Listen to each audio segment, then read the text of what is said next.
Dalawang drug suspect ang arestado matapos makuha ng iligal na droga sa naging buy-bust operation ng otoridad sa Arbolan, Palawan. Yan ang tinutukan ni Patrolman Eloisa Joy Beredo.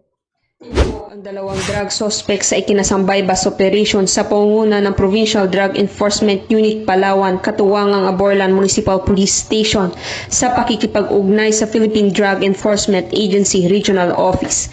Nangyari ang operasyon pasado ng alas 8 ng gabi, ika-23 ng Pebrero taong kasalukuyan sa Barangay Iraan, Aborlan, Palawan, kung saan matagumpay na nadakip ang mga drug suspect na kinalalang sa mga pangalang alias Lan, 30 anyos at alias Chard o Bogart, 28 anyos, pawang mga residente ng lungsod ng Puerto Princesa. Bago ang pagkakatakip sa dalawa, nabilhan muna ang mga ito ng 2 pakete na naglalaman ng pinaniwalaang shabu sa patuloy na body search sa dalawa.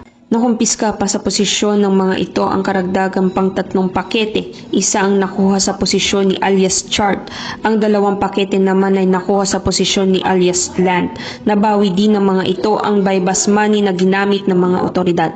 Samantala, ang kasong paglabag sa Republic Act 9165 o Comprehensive Dangerous Drug Act of 2002 ang kakarapin ng 2 nadakip na drug suspect. Sa pangunguna ni Pangulong Ferdinand Bongbong Marcos Jr., patuloy ang matagumpay na hakbang laban sa iligal na droga sa bansa, kung saan 2 drug suspect ang nadakip sa isinagawang buy-bust operation sa Aborlan, Palawan. Ito ay bahagi ng mas malawak na layunin ng bagong Pilipinas na mapanatili ang kaayusan at seguridad ng buong bansa. Mula dito sa Calapan City, Oriental Mindoro, ako ang iyong PNN Correspondent, Patrolwoman Eloisa Joy V. Beredo.